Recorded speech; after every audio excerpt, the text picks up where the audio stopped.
Okay, boys and girls, you just listened to the story, Miss Nelson is missing.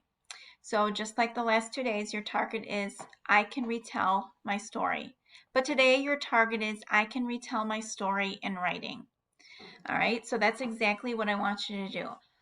Before you start though, I want you to think about the things that happened in the beginning, the things that happened in the middle, and the things that happened in the end. So as I'm thinking about this, I'm thinking about what happened in the beginning. First of all, Miss Nelson's class was not very good. And Miss Nelson knew that she had to teach them a lesson. So she had Miss Viola Swamp come to her class. In the middle, in the middle of the story, Miss Viola Swamp was there, so she made them do lots and lots of work. And school wasn't very fun. She even got rid of story hour. So the kids knew there's something that they had to do. They had to try and find Miss Nelson.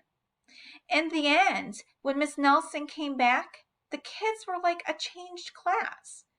They listened when storytelling hour was on, and they listened and followed directions.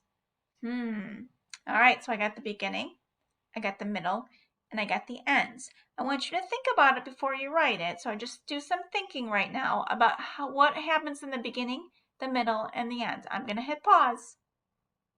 Okay, now I want you to take out this piece of paper because this is what you're going to be doing. You're going to be retelling your story, but you're going to be retelling it in writing.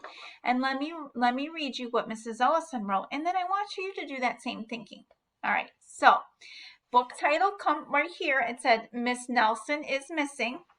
Then in the beginning I wrote, Miss Nelson's class was a naughty class and didn't like to listen. Until one day Miss Nelson didn't come to school and instead Miss Viola Swamp was their new teacher.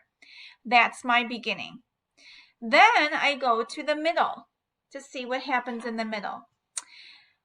Miss Viola Swamp made them do lots of work and school wasn't very fun. There wasn't even story hour, so the kids tried to find Miss Nelson. End. Finally, one day Miss Nelson came back and the kids were so happy, so happy. From that day on, the kids listened. All right, so I just retold my story, but this time I retold it in writing. In the beginning, what happened, in the middle, and then what in the end. All right, boys and girls, you're up. Your turn to retell your story.